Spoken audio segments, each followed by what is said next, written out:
नमस्कार विद्यार्थी मित्रांनो, MPSC जागरणवर आपले सहर्ष स्वागत आहे। आज आहे 20 मे 2026 आणि आजच्या दैनिक चालू घडामोडींवर आधारित महत्त्वाचे प्रश्न आपण या व्हिडिओमध्ये पाहणार आहोत। तरी सर्वप्रथम जर आपण नवीन असाल तर चॅनलला अवश्य सबस्क्राइब करा। चला तर मग आजच्या व्हिडिओला सुरुवात करूया। प्रश्न 1. नुकताच श्रीलंकेचा राष्ट्रीय विजय दिवस कधी साजरा करण्यात आला आहे? याचे अचूक उत्तर आहे पर्याय बी, मे 19। स्पष्टीकरण: श्रीलंकेमध्ये राष्ट्रीय विजय दिवस प्रतिवर्षी मे 19 रोजी साजरा केला जातो।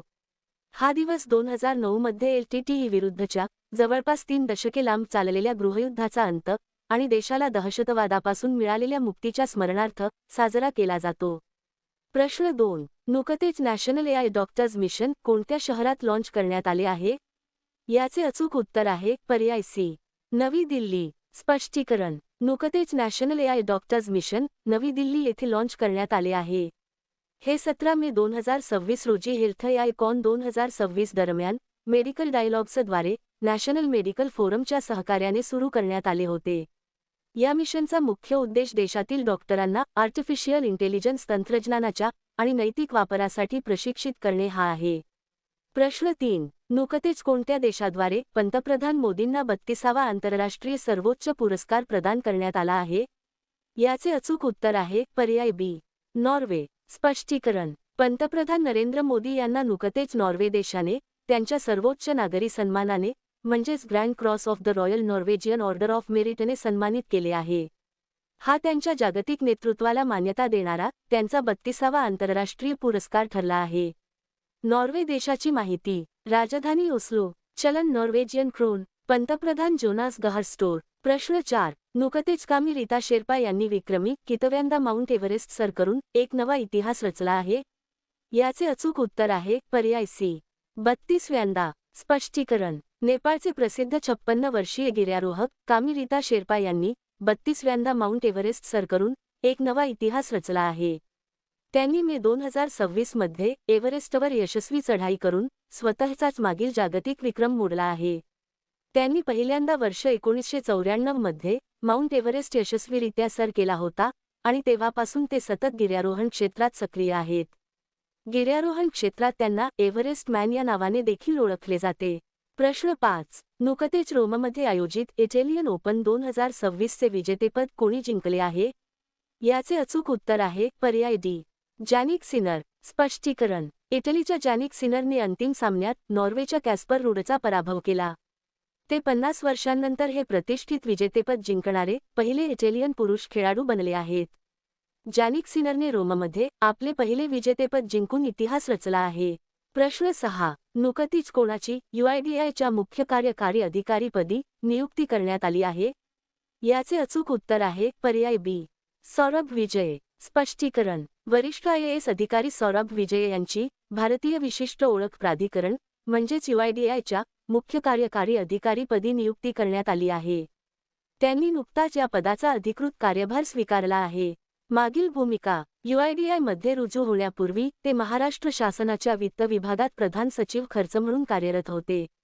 याव्यतिरिक्त त्यांनी महाराष्ट्राचे नियोजन विकास आयुक्त, पर्यटन प्रधान सचिव आणि वैद्यकीय शिक्षण सचिव म्हणूनही आपल्या सेवा दिल्या आहेत। आता पाहू इतर महत्त्वाच्या नियुक्त्या। दक्षिण आशियाई भारोत्तोलन महासंघाच्या अध्यक्षपदी सहदेव यादव यांची नियुक्ती करण्यात आली आहे। CBIच्या संचालकपदी प्रवीण सूद यांची पुनर्नियुक्ती करण्यात आली आहे। स्टील अथॉरिटी ऑफ इंडिया लिमिटेडच्या नवीन अध्यक्ष आणि व्यवस्थापकीय संचालकपदी अशोक कुमार पांडा यांची नियुक्ती करण्यात आली आहे।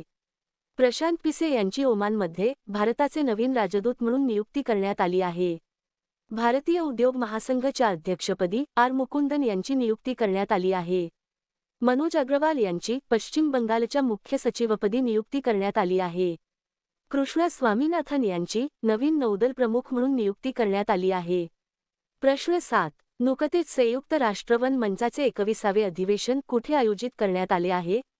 याचे अचूक उत्तर आहे पर्याय सी, अमेरिका। स्पष्टीकरण: संयुक्त राष्ट्र वन मंचाचे 21वे अधिवेशन न्यूयॉर्क येथील संयुक्त राष्ट्र मुख्यालयात आयोजित करण्यात आले आहे। या परिषदेचा मुख्य उद्देश वनांशी संबंधित जागतिक वचनबद्धतेला गती देणे आणि शाश्वत वन व्यवस्थापनावर धोरणात्मक पातळीवर संवाद साधणे हा होता। आता पाहू अमेरिकेशी संबंधित इतर चालू घडामोडी.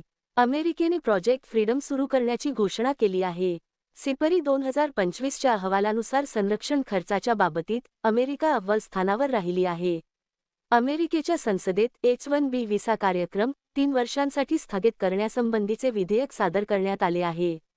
डोनाल्ड ट्रम्प यांनी वॉशिंग्टन डीसीमध्ये आर्क डी ट्रम्प स्मारकाच्या योजनेचे अनावरण केले आहे. अमेरिकेतील सिएटल येथे स्वामी विवेकानंदांच्या पहिल्या पूर्ण आकाराच्या पुतळ्याचे अनावरण करण्यात आले आहे. चंद्राच्या जवळ पाठवल्या जाणाऱ्या आर्टेमिस 2 नावाच्या मानवयुक्त मोहिमेची घोषणा अमेरिकेची अंतराळ संस्था नासाने केली आहे. प्रश्न 8. नुकतीच WHOने कुठे इबोलाच्या प्रकोपाची घोषणा केली आहे? याचे अचूक उत्तर आहे पर्याय सी. वरील दोन्ही, कांगो आणि युगांडा. स्पष्टीकरण. जागतिक आरोग्य संघटनेने डेमोक्रॅटिक रिपब्लिक ऑफ कांगो आणि युगांडामधील इबोलाच्या प्रकोपाला आंतरराष्ट्रीय चिंतेची सार्वजनिक आरोग्य आणीबाणी म्हणून घोषित केले आहे. जागतिक आरोग्य संघटनेचे महासंचालक टेड्रोस अधानोम घेब्रेयेसस यांनी 300 पेक्षा जास्त संशयित रुग्ण आणि 88 मृत्यूची नोंद झाल्यानंतर या निर्णयाची घोषणा केली आहे. प्रश्न 9. नुकतेच बॅडमिंटनपटू श्रेयांशी वालीशेट्टीने चीनमधील बाओजी चायना मास्टर्समध्ये महिला एकेरीत कोणते पदक जिंकले आहे? याचे अचूक उत्तर आहे पर्याय बी. रौप्य. स्पष्टीकरण. भारतीय बॅडमिंटनपटू श्रेयांशी वालीशेट्टीने चीनमध्ये आयोजित बाओजी चायना मास्टर्समधील महिला एकेरी स्पर्धेत रौप्य पदक जिंकले आहे. अंतिम सामन्यात तिला चीनच्या आन युआन विरुद्ध पराभवाचा सामना करावा लागला आणि त्यामुळे तिला रौप्य पदकावर समाधान मानावे लागले. प्रश्न 10. नुकतीच अली फलीह कादिम अल झैदी यांची कोणत्या देशाच्या पंतप्रधानपदी नियुक्ती करण्यात आली आहे? याचे अचूक उत्तर आहे पर्याय ए. इराक. स्पष्टीकरण. अली फलीह कादिम अल झैदी यांची नुकतीच इराकचे नवीन पंतप्रधान म्हणून नियुक्ती करण्यात आली आहे. त्यांच्यापूर्वी मोहम्मद शिया अल सुदानी हे इराकचे पंतप्रधान होते. इराक देशाची माहिती. राजधानी बगदाद. चलन इराकी दिनार. राष्ट्रपती निझार अमेदी. आता पाहू इतर देशांमधील महत्त्वाच्या नियुक्त्या. लॉरा फर्नांडिस यांची कोस्टा रिकाच्या दुसऱ्या महिला राष्ट्रपती म्हणून नियुक्ती करण्यात आली आहे. पीटर मॅग्यार यांनी हंगेरीचे नवीन पंतप्रधान म्हणून शपथ घेतली आहे. रोमेन रादेव यांनी बल्गेरियाच्या पंतप्रधानपदाची निवडणूक जिंकली आहे. रोमुआल्ड वाडाग्नी यांनी बेनिनची राष्ट्रपतीपदाची निवडणूक जिंकली आहे. इस्माईल उमर गुएले यांची जिबुतीचे राष्ट्रपती म्हणून नियुक्ती करण्यात आली आहे. योवेरी मुसेवेनी यांनी युगांडाचे राष्ट्रपती म्हणून सलग 7व्यांदा शपथ घेतली आहे. निझार अमेदी यांची इराकचे राष्ट्रपती म्हणून नियुक्ती करण्यात आली आहे. टो लामा यांची व्हिएतनामचे राष्ट्रपती म्हणून नियुक्ती करण्यात आली आहे. प्रश्न 11. नुकतीच कोणत्या राज्याच्या मंत्रिमंडळाने इनर लाईन परमिट प्रणालीला मंजुरी दिली आहे? याचे अचूक उत्तर आहे पर्याय सी. अरुणाचल प्रदेश. स्पष्टीकरण. नुकतीच मे 2026 मध्ये अरुणाचल प्रदेश मंत्रिमंडळाने राज्यातील इनर लाईन परमिट व्यवस्था अधिक कडक आणि मजबूत करण्यासाठी पूर्णपणे डिजिटल प्रणालीला मंजुरी दिली आहे. टी. इनर लाईन परमिट हा एक अधिकृत प्रवास दस्तऐवज आहे जो भारतीय नागरिकांना देखील संरक्षित किंवा प्रतिबंधित क्षेत्रांमध्ये प्रवेश करण्यासाठी आवश्यक असतो. अरुणाचल प्रदेशशिवाय ही प्रणाली नागालँड, मिझोराम आणि मणिपूरमध्येही लागू आहे. बनावट परमिट रोखण्यासाठी सर्व चेक नाक्यांवर QR कोड आधारित तपासणी व्यवस्था लागू केली जाईल. अरुणाचल प्रदेश राज्याची माहिती. राजधानी इटानगर. मुख्यमंत्री पेमा खांडू. राज्यपाल केटी परनाईक. आता पाहू अरुणाचल प्रदेशशी संबंधित इतर चालू घडामोडी. कृषी आधारित एतोर गेडी उत्सव अरुणाचल प्रदेशच्या आदी जमातीद्वारे साजरा करण्यात आला आहे. स्टॉरन्थेरा ओरोग्लोसा या नवीन वनस्पती प्रजातीचा शोध अरुणाचल प्रदेशमध्ये लागला आहे. कॅबिनेट समितीने अरुणाचल प्रदेशमधील कलाय जलविद्युत प्रकल्पासाठी 14,105.83 कोटींच्या मंजुरीला मान्यता दिली आहे. अरुणाचल प्रदेशच्या महिला गिर्यारोहक कबॅक यानो यांनी पश्चिम गोलार्धातील सर्वात उंच शिखर अर्जेंटिनामध्ये असलेले माउंट अकोनकागुआ सर केले आहे. प्रश्न 12. नुकत्याच झालेल्या आशियाई भारोत्तोलन चॅम्पियनशिप 2026 मध्ये भारताने एकूण किती पदके जिंकली आहेत? याचे अचूक उत्तर आहे पर्याय बी. 10. स्पष्टीकरण. भारताने आशियाई भारोत्तोलन चॅम्पियनशिप 2026 मध्ये एकूण 10 पदके जिंकली, ज्यामध्ये 1 रौप्य आणि 9 कांस्य पदकांचा समावेश आहे. गुजरातच्या गांधीनगर येथे आयोजित या चॅम्पियनशिपमध्ये भारतीय महिला संघाने 3रे आणि पुरुष संघाने 5वे स्थान मिळवले आहे. तब्बल 44 वर्षांनंतर भारताने या खंडीय स्पर्धेचे यजमानपद भूषवले आहे. आता मागील व्हिडिओतील प्रश्न. नुकतेच कोणत्या राज्य सरकारने सर्व सरकारी शाळांमध्ये सकाळच्या प्रार्थना सभेदरम्यान राष्ट्रीय गीत वंदे मातरम गाणे बंधनकारक केले आहे? याचे अचूक उत्तर आहे पर्याय बी. पश्चिम बंगाल. आता पाहू सर्वात महत्त्वाचे उजळणी प्रश्न. यूपीएससी परीक्षा उत्तीर्ण होणाऱ्या विद्यार्थ्यांसाठी सीएम इन्स्पायर योजना मेघालयमध्ये सुरू करण्यात आली आहे. भारताची पहिली ट्रान्सजेंडर क्रिकेट पंच ऋतिका श्री बनली आहे. सिपरी 2025च्या अहवालानुसार संरक्षण खर्चाच्या बाबतीत अमेरिका अव्वल स्थानावर राहिली आहे. पंतप्रधान नरेंद्र मोदी यांनी हरडोई येथे उत्तर प्रदेशातील सर्वात लांब एक्सप्रेसवेचे उद्घाटन केले आहे. नीती आयोगाच्या उपाध्यक्षपदी अशोक कुमार लाहिरी यांची नियुक्ती करण्यात आली आहे. केंद्रीय शिक्षण मंत्री धर्मेंद्र प्रधान यांनी ओडिशामध्ये भीममंडई पर्यावरण वारसा स्थळेचे उद्घाटन केले आहे. अंदमान निकोबारमध्ये पाण्याखाली सर्वात मोठा राष्ट्रीय ध्वज फडकवण्यात आला आहे.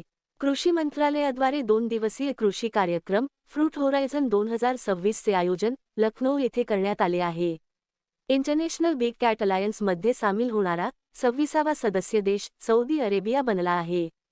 जीआय मानांकित आल्याच्या म्हणजेच अद्रकच्या शेतीसाठी मिझोराम सरकारने अदरक मिशन सुरू केले आहे. वर्ष 2026 मध्ये जगातील सर्वाधिक परदेशी निधी प्राप्त करणारा देश भारत बनला आहे. पंतप्रधान मोदींनी बेंगळुरू येथे नवनिर्मित ध्यान मंदिरचे उद्घाटन केले आहे. आरबीआयचे नवीन डेप्युटी गव्हर्नर म्हणून रोहित जैन यांची नियुक्ती करण्यात आली आहे. झारखंड सरकारने प्राथमिक शाळांमध्ये 0 प्राथमिक गळती दर साध्य केला आहे. डेन्मार्क येथे आयोजित उबेर कप 2026चे विजेतेपद दक्षिण कोरियाने जिंकले आहे. उत्तर प्रदेशच्या अलीगढमधील शेखा तलावाला रामसर स्थळ घोषित करण्यात आले आहे. आता तुमच्यासाठी प्रश्न. नुकतेच पंतप्रधान मोदींना कोणत्या देशाचा सर्वोच्च सन्मान मिळाला आहे? दिलेल्या पर्यायातून या प्रश्नाचे अचूक उत्तर कमेंट बॉक्समध्ये नक्की द्या. उद्या पुन्हा भेटू पुढील भागात. धन्यवाद.